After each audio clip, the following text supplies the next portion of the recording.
aquele, pois, que escuta estas minhas palavras e as pratica, semelhante o homem Lucas 7, que 24. edificou a sua casa sobre a rocha e desceu a chuva.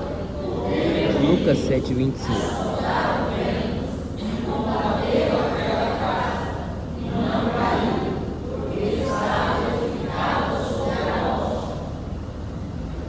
Mateus 7, 26.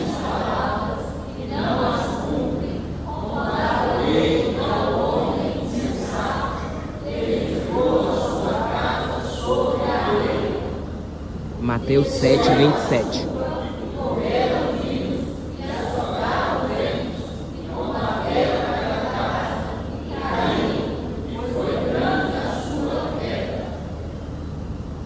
Mateus capítulo 5, verso 1. Verso 3, por favor.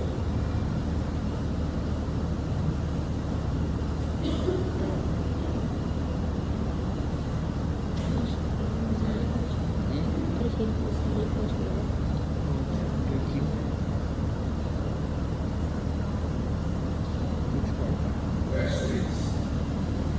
Isso, né? Lê comigo. Mateus 5, 3. Ele é o reino do céu. Mais uma vez. Bem-aventurados os pobres de espírito, porque deles é o reino do céu. Amém. Deus abençoe.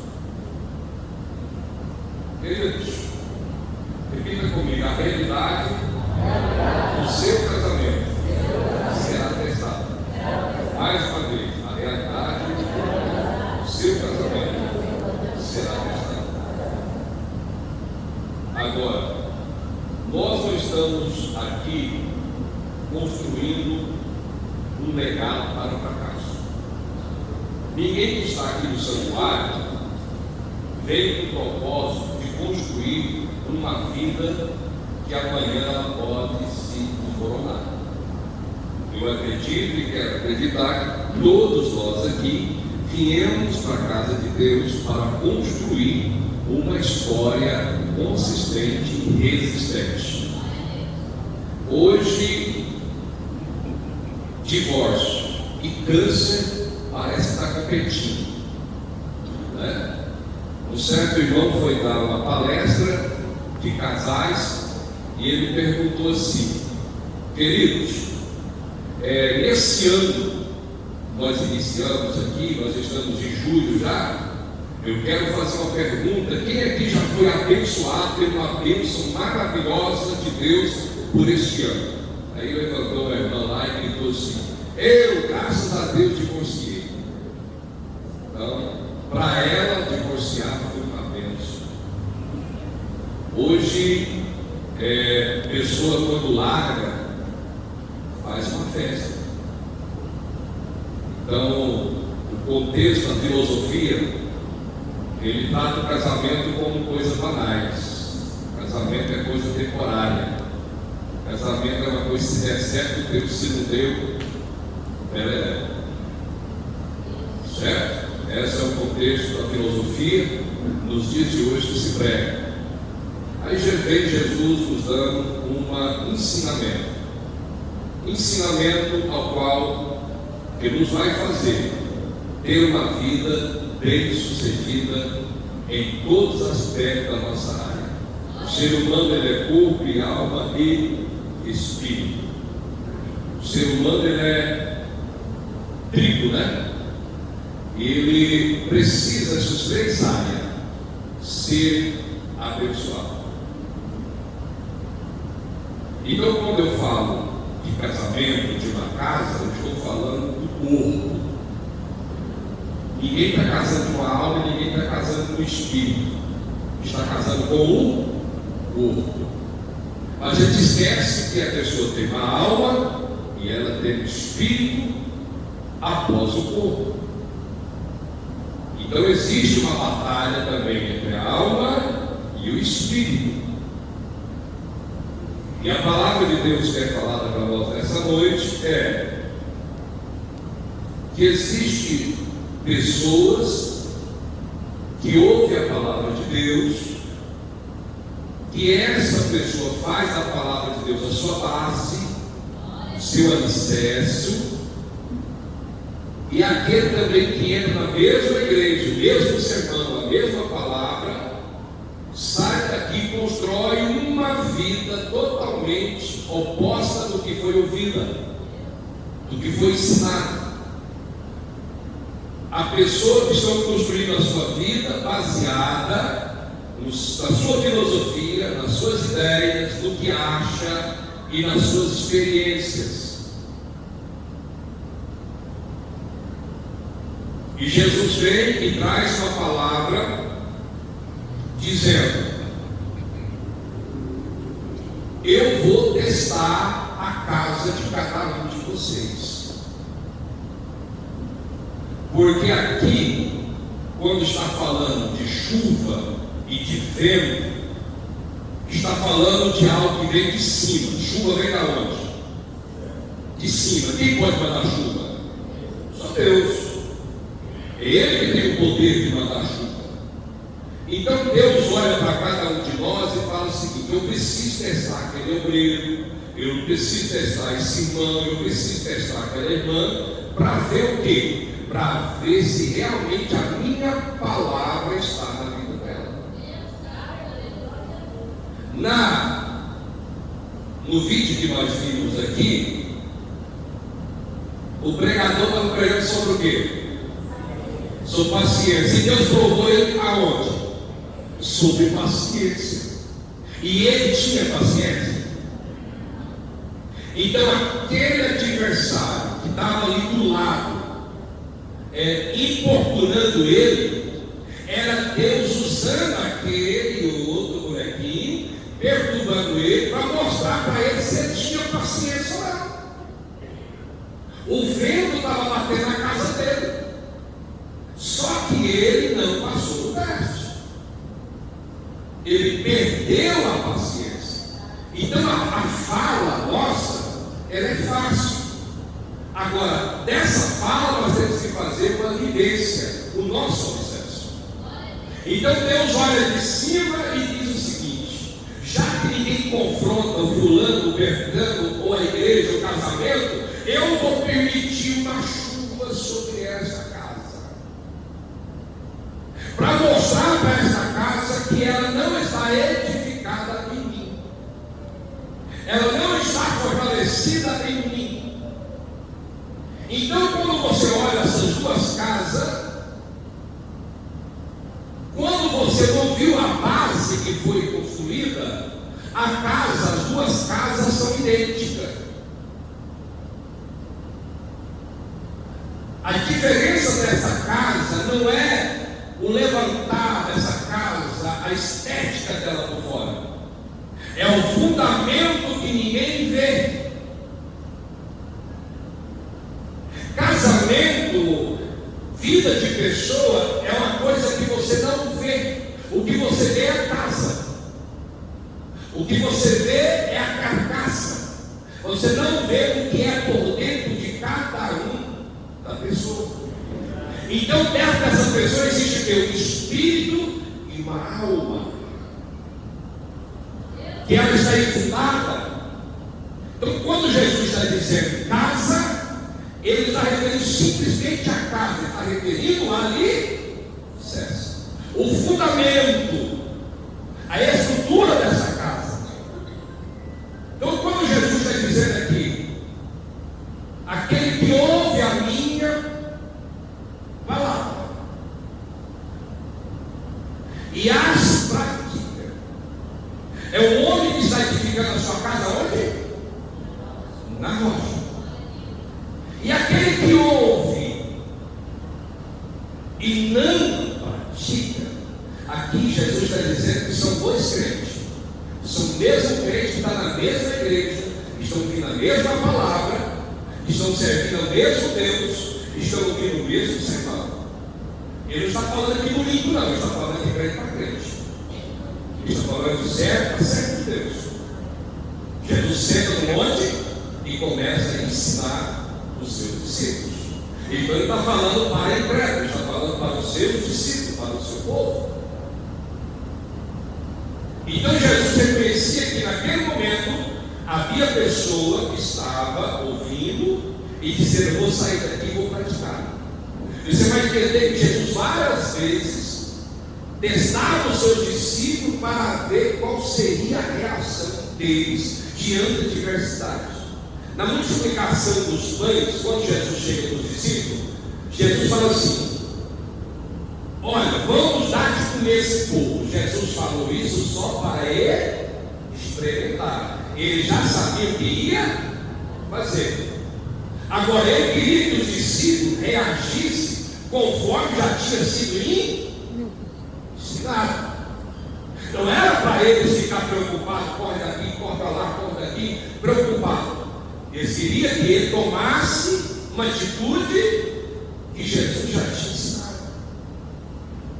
Mas o que eles fizeram? O que nós vamos fazer? Não tem nada aqui. Não tem réu, só tem réu aqui, não tem nada, ninguém tem nada de comer. E é 20.000 pessoas. E os discípulos ficaram. Aí quando surge 5 pães e 2 peixinhos, o que eles falaram? O que é isso? Agora eles esqueceram quem estava do lado deles?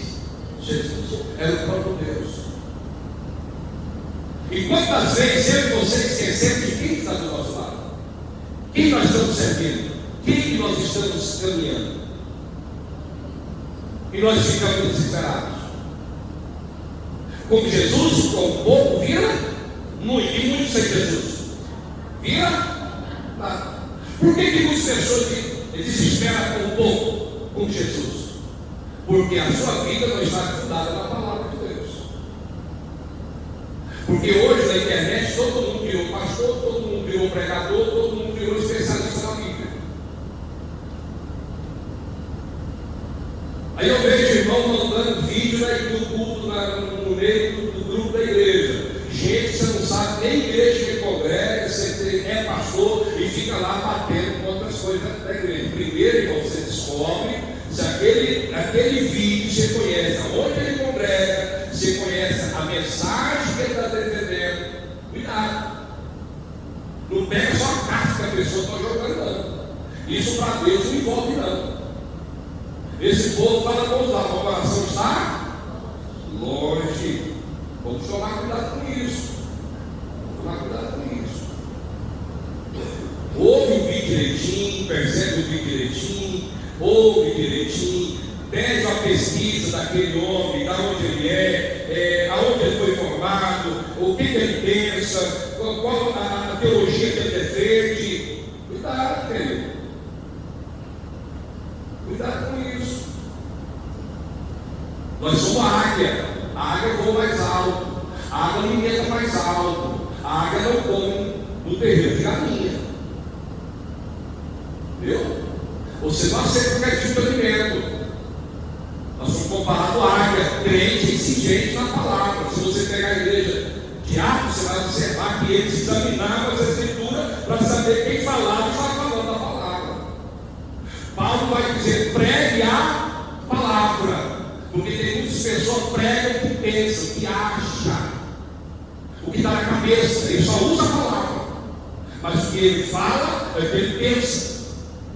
Tem que tomar muito cuidado com isso, porque uma coisa é o que eu penso, uma coisa é a palavra de Deus. Porque se nós não tomarmos cuidado com isso, nós vamos falar o que nós queremos falar. E nós temos uma palavra de Deus. Vamos tomar cuidado com isso. Estou refrisando aqui. Vamos tomar cuidado com isso. Graças a Deus.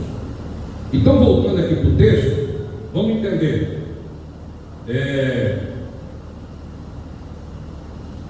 Quando Jesus está falando sobre casamento,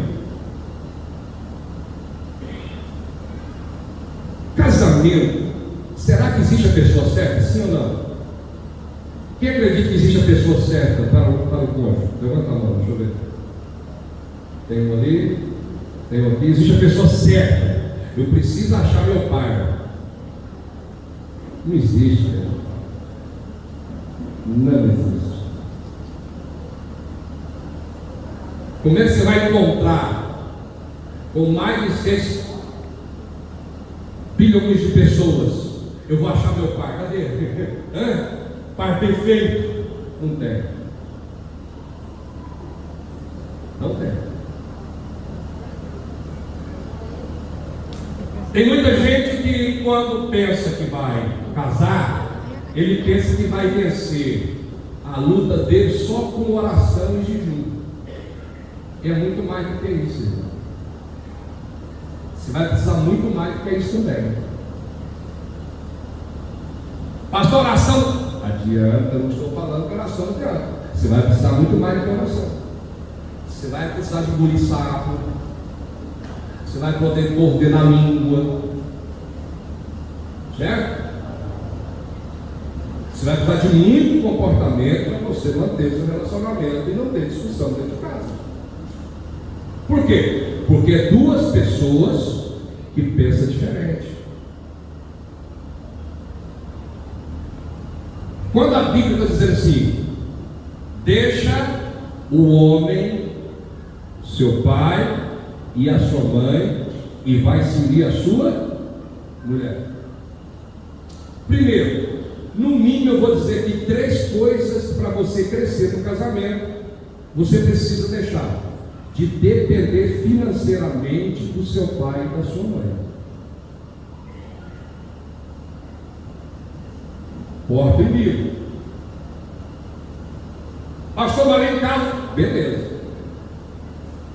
Primeira coisa, deveria cortar, se chama independência financeira. Nós temos muitos jovens, relacionamentos, problemas até hoje, porque não aprendeu, os pais não ensinaram os filhos a ser um bom administrador. Segundo, não vou demorar muito, quero entrar no assunto aqui. A partir do momento que deixa pai e mãe, é preciso sair da casa do pai e da mãe.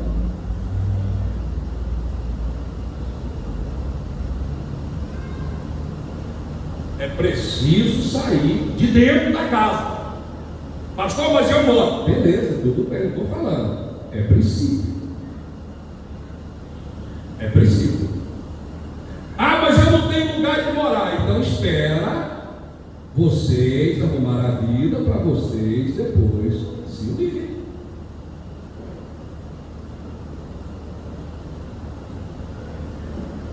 Não dá muito certo. Por quê, pastor? Porque se você não cortar financeiramente, a sogra, o sogro sempre vai botar o bico em você.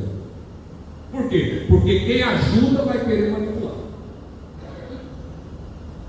Quem ajuda vai querer jogar na cara.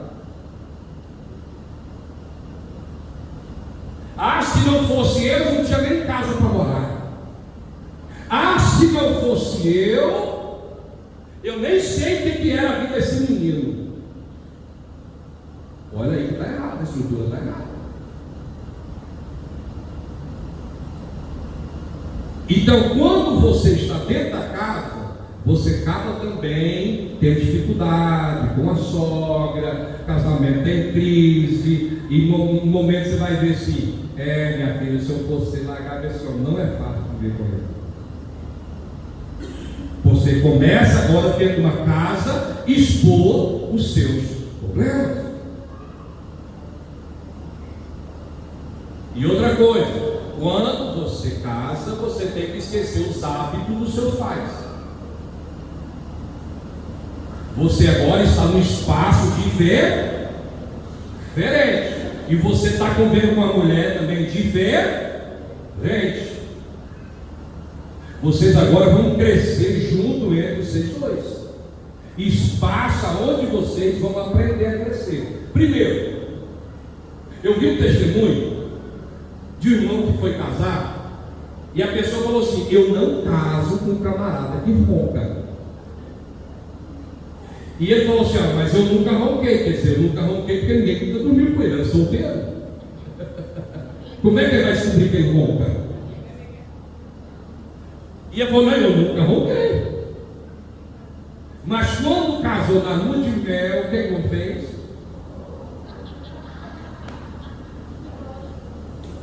E o que ela faz? Eu quero ir embora para casa.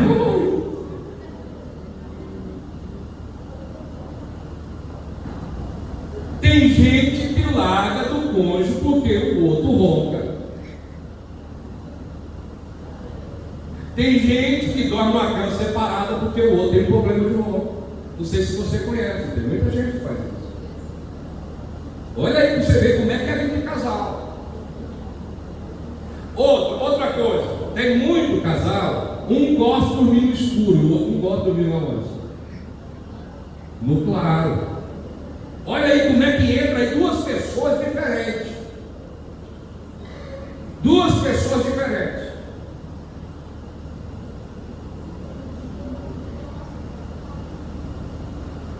Uma gosta de dormir tampado e o outro. Um quer o ar-condicionado no 12, o outro já não quer o ar-condicionado. Olha para você ver aí a crise entre duas pessoas dormindo no mesmo quarto. E isso é o que, pastor? Se chama renúncia. Para que você não haja briga ou discussão. Queridos, vida a dois é um crescimento contínuo todos os dias. Todos os dias. O Billy Graham, alguém perguntou para ele assim: Billy Graham, você já teve vontade de largar de sua esposa? Não, vontade não, mas de matar ela já tive.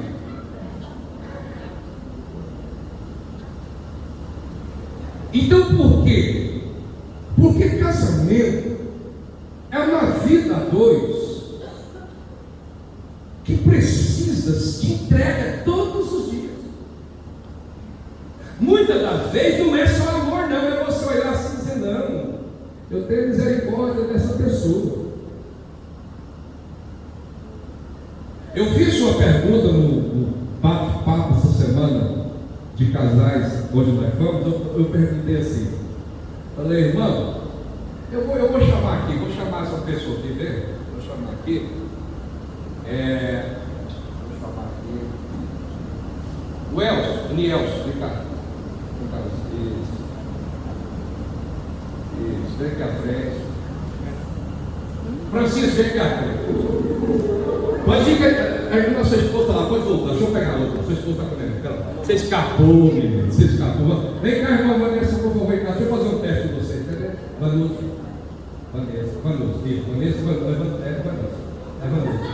seu nome é Vanessa. Eu estou perdendo a paciência,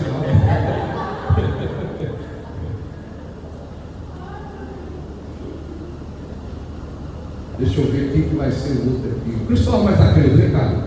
A criança pode ficar vermelha, deixa eu passar um mal dela aqui agora, cara. Isso, vem cá. Olha aqui, mas presta atenção, você vai refletir. Quando eu fazer essa pergunta, é para você refletir com você. Fica de cá, isso. Não vocês vão brigar aqui, fica de cá.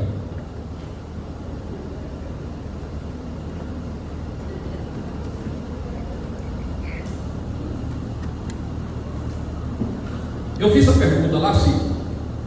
A Bíblia vai dizer que Cristo amou a igreja, né?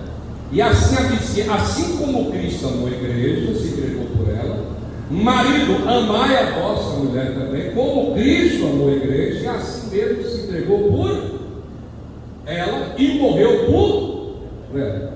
Se a morte chegasse hoje, igreja, aleluia! Olha a questão rindo já. A morte batesse hoje aqui e falasse: olha, eu vou levar um de vocês dois, vocês decidem qual quer ir primeiro. Aí qual de vocês quer primeiro? Como o marido, a Bíblia está dizendo que ele tem que dar vida pela esposa. Aí eu perguntei isso lá, alguém falou assim: se fosse, dependendo do dia, pastor, eu mando ela.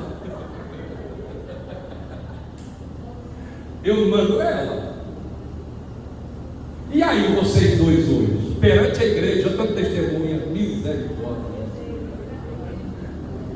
Qual se chegasse aqui hoje, entre vocês dois, o amor de vocês está tão lindo, tão bonito, de mão dada, e a morte chegar e falar assim: um de vocês vai, vocês amam o outro mais do que o outro que vai primeiro?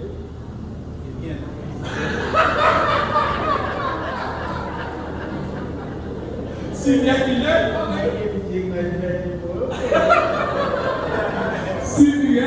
dia que ele estiver de boa, ele vai. Então, irmão, fica na brecha, não deixa esse homem nervoso hora nenhuma. E aí, pessoal? E aí, o que você acha? Acredito. Você vai e ela fica. Que bênção. Pode ele, irmão.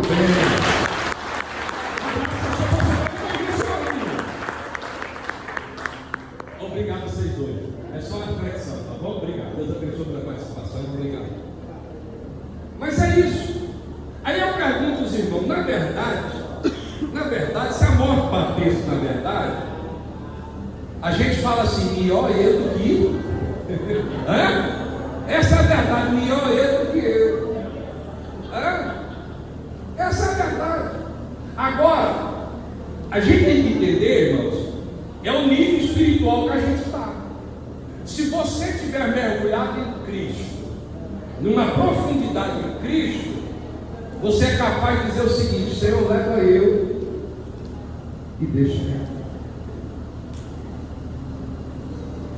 Porque gente fica preocupada, se eu morrer, o que ela vai fazer com essa casa? O que ela vai fazer com o meu carro? O que ela vai fazer? Rapaz, depois de morrer, fica tranquilo, descansa em paz, meu filho. Sossega, tenha paz. Queridos, então nós entendemos que se nós não praticarmos a palavra,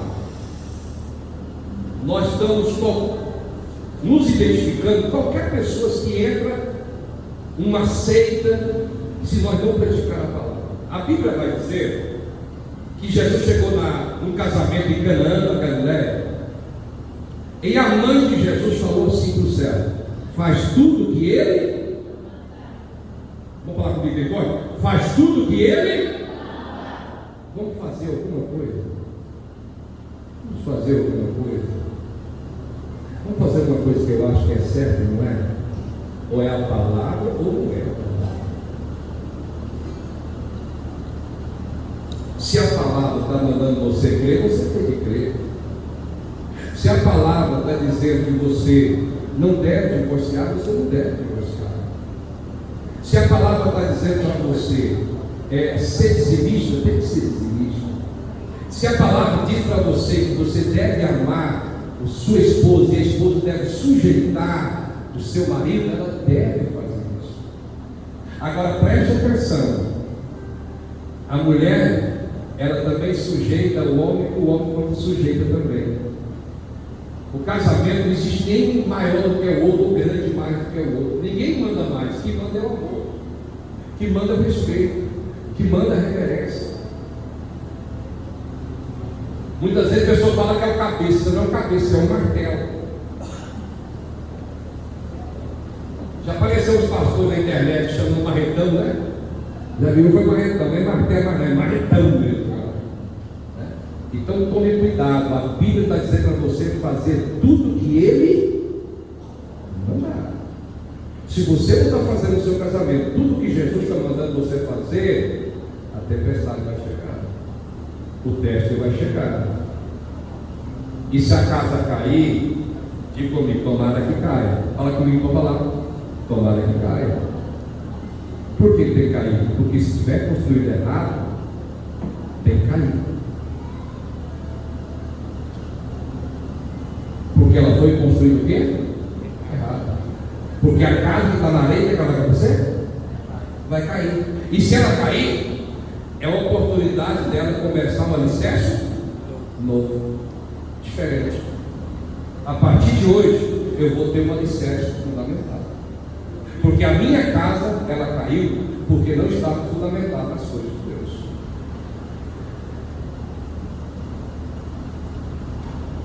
Então, chuva, quando cai aqui, se chama justiça de Deus. Deus vai confrontar a sua casa. Deus vai trazer teste para você. Deus vai testar você. Ah, pastor, eu estou passando por problema financeiro. Você está construindo sua vida financeira na areia? Você tem que olhar. Ah, pastor, não sobra minha vida. Tem que tomar cuidado. Como é que você está construindo sua vida financeira também? A sua casa destruiu? Constrói diferente. A primeira causa do divórcio em um casamento se chama finança. Primeira causa. Mas voltando aqui, meu querido, eu quero dizer para você uma coisa. Diga comigo assim: bem-aventurado. Diga comigo: feliz. É ser humilde e pobre de espírito.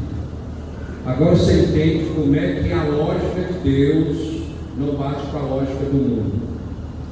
Os ensinamentos de Deus não tem nada a ver com a lógica do ensinamento do mundo. No mundo, quem vence, quem é soberbo, quem passa rasteira, quem acha que é grande, que se estica. Pelo contrário, no reino de Deus é alguém que se é humilde. A felicidade ela não está fora do homem, ela está dentro do homem. A felicidade não está em ter, mas em ser.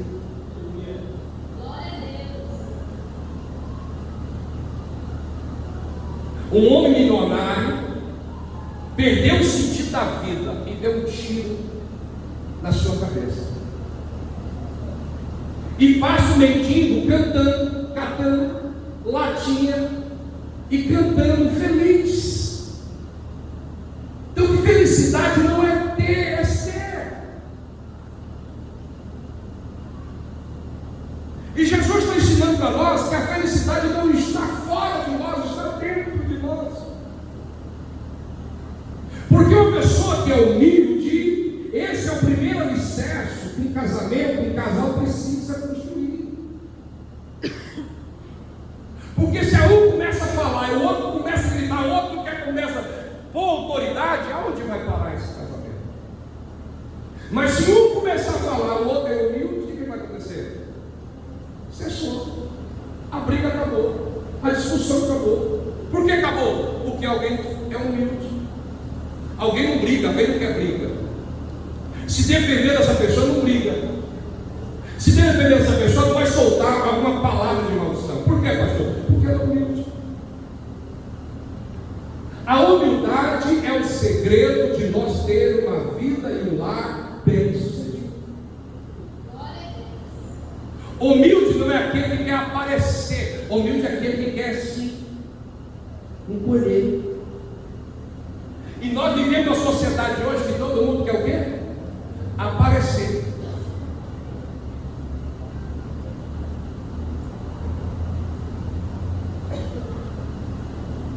Não tem nada para quem faz academia, que faz aquilo, aquilo outro. Mas a maior parte das pessoas estão fazendo academia para quê? Por causa de quê? E tem que fazer. Mas a maior parte está fazendo para quê?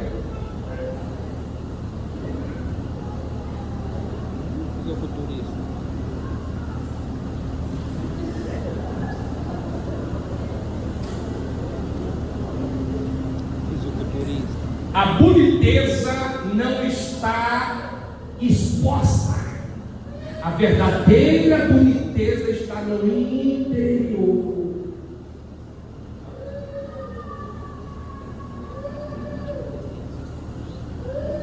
Por isso que a Bíblia vai dizer, 1 Pedro, capítulo 3, versículo 3 a 4, mulher, não fiques preocupada com o frisar do cabelo, com os olhos, com o colar.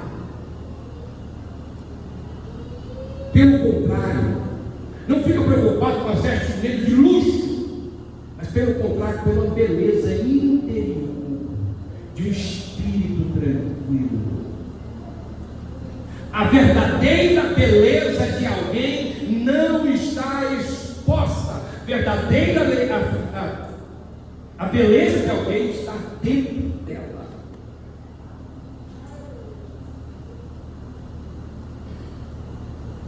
Cuidado, que vocês estão preocupados só com o externo e não estão preocupados com o seu interior. Gente bonita, mas se você falar alguma coisa que desagradou, a casa caiu. A casa caiu. A Bíblia não está proibida aqui você usar nenhuma vestimenta, você usar bem. Ela está falando que o propósito foi invertido. O propósito foi invertido. Se eu não posso usar, eu também não posso usar a roupa. Ele está dizendo que você inverteu a beleza. A beleza ela é interior dentro de nós. Por isso que quando vem a tempestade da vida, o que vai acontecer com essa casa? Que quer aparecer, que quer mostrar, que quer fazer o quê? Chegou o irmão para jantar na casa do irmão, e ele chegou lá, sabe o que aconteceu? O irmão, para impressionar o pastor, põe comidinha na boca da mulher. Tira o leãozinho, eu vou morar um pouquinho. Tchau. Aí o pastor falou: nossa, eu não trouxe aqui para pregar, não. Eu trouxe para ensinar como eu tenho que ser mais carinhoso com a minha esposa. Terminou ali aquele jantar, o marido saiu. E a esposa dele falou: não, pastor, tudo isso aqui é mentira. Só para mostrar para o senhor, para receber e dar uma boa aparência que nós estamos vivendo aí.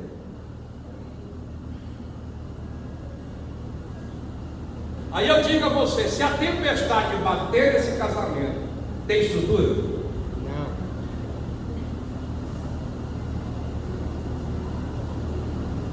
Ah, pastor, meu marido não fala que eu sou bonito. Você não tem espelho, não, criatura? Você não tem espelho para olhar?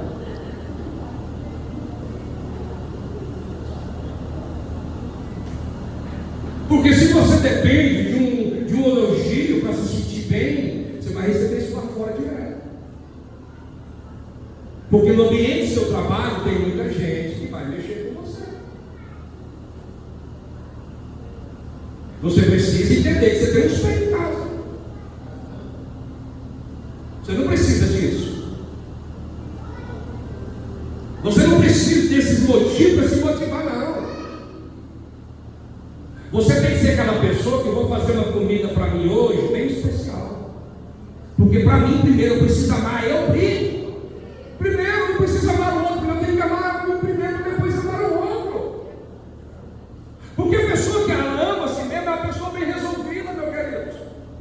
Uma pessoa que é humilde, ela não tem que mostrar para os outros que ela não é. Uma pessoa humilde, ela é o que é.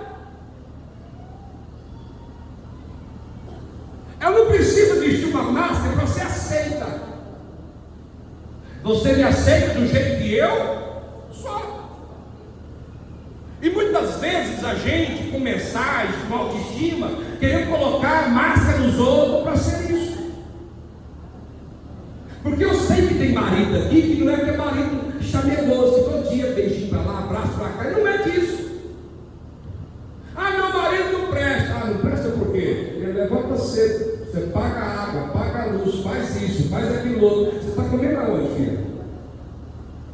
Para com isso, gente.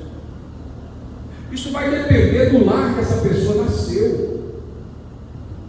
Um lar que a pessoa nasceu, que viu o pai beijando, a mãe acariciando, o filho cresce com aquela mentalidade. Mas o filho que viu o pai sempre falar que essa mulher feia, essa mulher não sei o que e tal.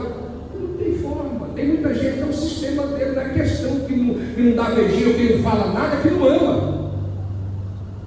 A gente tem que largar disso. Meu querido, só de suportar você já é muito demais. Só dessa pessoa suportar a gente já ama demais. Só você deitar com essa pessoa e acordar e não sair correndo no dia cedo, já é uma alegria muito boa. Porque a gente quando levanta cedo é uma tristeza, né, irmão? Misericórdia. Parece que a gente teve um pesadelo de noite. A gente acorda no banheiro logo, já está arrumadinho, porque é só sangue. Meus queridos, a gente precisa ser humilde. que é humildade? É a capacidade de chegar assim e dizer assim: olha, ele é capaz de dizer: me perdoa, eu errei.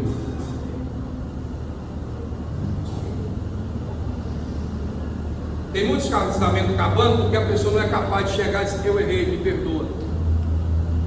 Olha, eu fiz hoje uma coisa que eu sei que não agradou você, você me perdoa? Pede perdão, reconhece que você errou. E muitos casamentos não se restauram simplesmente porque não se dobra, não se curva. Por que não curva? Porque não tem humildade. Nós só podemos restaurar o relacionamento quando reconhecemos que nós erramos. Eu quero dizer para você nessa noite, queridos, e essa humildade nós precisamos ter em Cristo Jesus. Porque também nós temos a falsa humildade. Eu sou meu irmão, pisa no carro dele lá, pisa, faz igual o irmãozinho lá. Perde a paciência na hora. Vamos colocar de pé.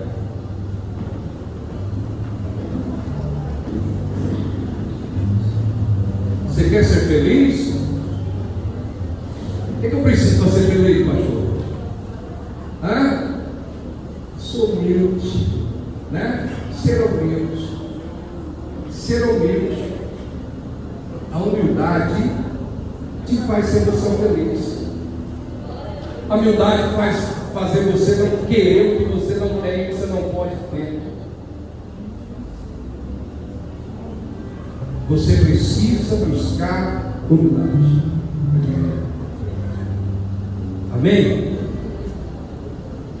Paulo foi um tão abençoado e Deus deu um espinho para Paulo. Sabe por quê? Por que Deus deu um espinho para Paulo? Para não se exaltar.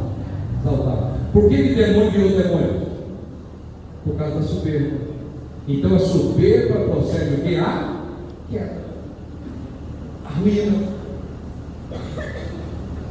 Se nós não buscar humildade em Deus, reconhecer que nós dependemos de Deus, que nós entramos naquela porta, não é porque nós é bom, não, nós entramos porque nós dependemos de Deus para ser crente, para ser esposo, para ser pai, para servir, porque somos dependentes de Deus. Reconhecer que sem humildade a casa cai. Então lá em casa ninguém grita mais alto. Por que ninguém grita mais alto? Porque ele tem humildade para sentar e ouvir.